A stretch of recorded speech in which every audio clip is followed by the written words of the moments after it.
In today's tutorial, I'm going to show you guys how to resolve if the Windows Update service is missing and not found in the services window on your device manager.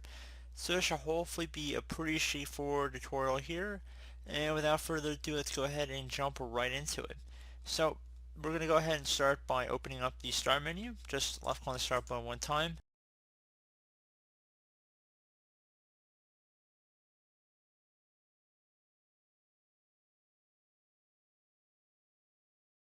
Type in Troubleshoot. Best match should come back with Troubleshoot Settings, or should be one of the best matches here. You want to select Troubleshoot Settings.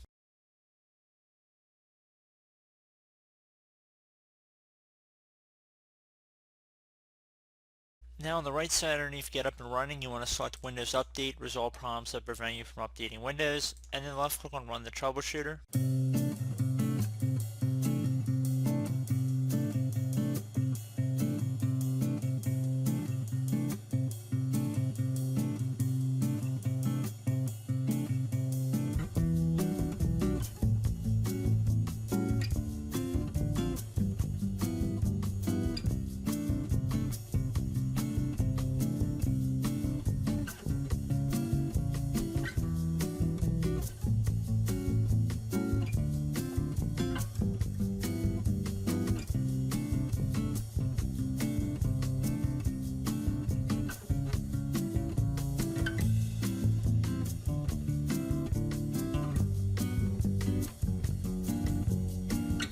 So if it suggests anything, you want to just follow along with the prompts. I'm going to select Next here.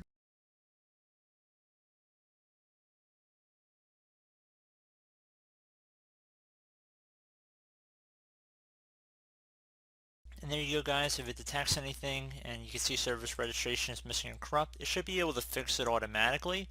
So click on Close once it's done. Would suggest restarting your computer. Hopefully that's resolved your issue. If you're still experiencing a problem, you can try clearing the Windows Update cache. I've made tutorials of that nature in the past before, so you can check out one of my videos on my channel regarding that. So I do hope this tutorial was able to help you guys out. And as always, thank you for watching, and I do look forward to catching you all in the next tutorial. Goodbye.